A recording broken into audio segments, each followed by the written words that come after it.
Bonjour, je m'appelle Dominique Marek, je suis architecte. J'ai fait mes études à l'école spéciale d'architecture. En 93, avec mon associé Emmanuel Combarel, on a gagné les albums de Jeune Architecture. Et d'une certaine façon, une aventure a commencé, celle de l'agence de CDM. Au sein de l'agence, les gens nous ont donné des rôles un peu, d'une certaine façon. Emmanuel bouge beaucoup plus que moi je suis sans doute un peu plus statique dans l'agence. Les gens viennent plus volontiers me voir, Emmanuel bouge beaucoup plus. Je dirais que on jouerait, enfin, d'une certaine façon, on se passe les projets. On joue pas, sans doute pas au ping-pong, mais plutôt au basket. On s'envoie les projets, on les évalue, on les enrichit, on croise les idées, on construit les projets avec ces allers-retours permanents que l'on peut mettre en place entre penser et faire.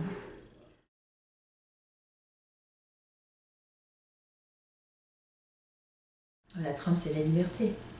C'est la plus grande des libertés.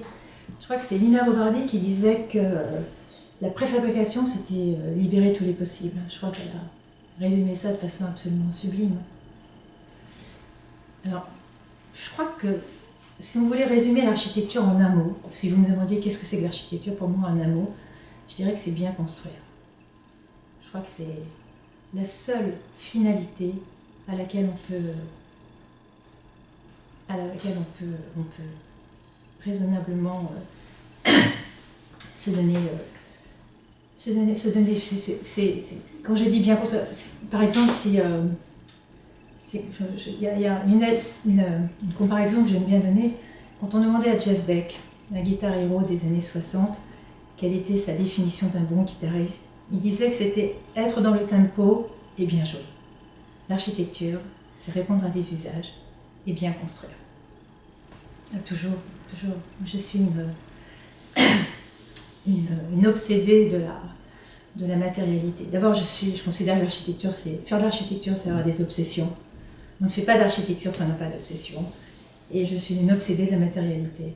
Alors effectivement, cet aller-retour permanent entre penser et faire, ce passage d'un bâtiment entre cette matière intellectuelle à sa physicalité, la matière grise de la conception qui passe à cette matière construite, à cette matérialité, sont des allers-retours permanents qui sont nécessaires. Et ce saucissonnage auquel on assiste, nos missions, est, je trouve, très préjudiciable à notre profession. C'est une façon de désincarner notre métier, et je trouve ça très dommageable.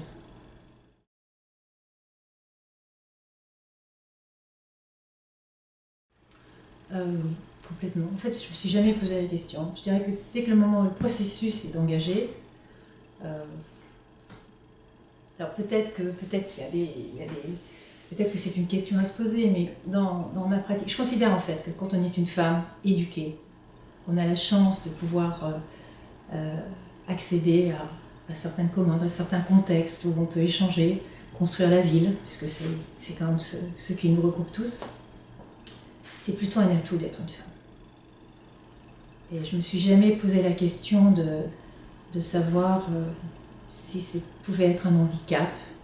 En tout cas, je ne me suis jamais freinée avec l'idée que ça pourrait être un handicap.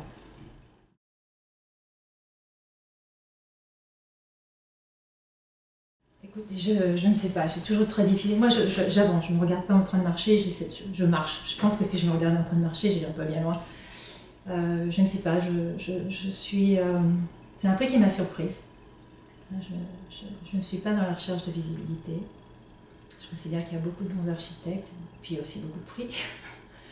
Donc, en tout cas, si vous me le dites, je vous en remercie. Bon, tant mieux. Moi, je considère aussi que l'architecture, c'est une maturation, c'est un long chemin. Et je veux croire, j'en suis persuadée que ce qu'on appelle le style, c'est une récompense. C'est après un long chemin, la cohérence d'un travail, les obsessions de ce travail deviennent peut-être plus lisibles, elles sont plus claires. On y trouve une certaine cohérence. Quand on les met en perspective avec une époque, on se rend compte que les obsessions qui étaient à l'origine de ce travail, elles sont peut-être pertinentes, ou elles ont une certaine pertinence au regard de l'époque dans laquelle on vit. et que ce qu'elle propose comme partage peut avoir un certain intérêt. Alors moi je pense que c'est pas recommandé, je pense qu'il faut aller les chercher, il faut leur faire, il faut pas chercher des listes ou des gens, il faut effectivement prendre le temps que Catherine Guyot et son équipe prennent pour effectivement mettre en lumière le travail de femmes, qu'elles soient associées d'ailleurs avec des hommes ou pas. Je pense qu'il ne faut pas du tout être ostraciste. Je pense qu'il faut aller les chercher, effectivement les mettre en lumière pour encore plus parler d'architecture, ça c'est très très bien.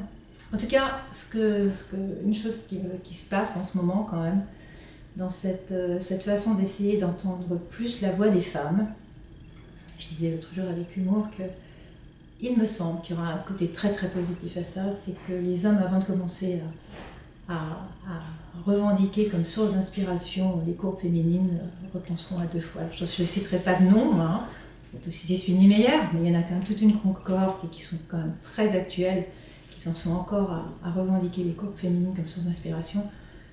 J'ai toujours trouvé ça navrant. Moi personnellement, je ne revendiquerai jamais le corps de l'homme comme référence pour parler en tout cas faire un traité sur l'esthétique en architecture ou quoi que ce soit. Donc je pense que ça, c'est peut-être une caractéristique qui est plutôt très positive.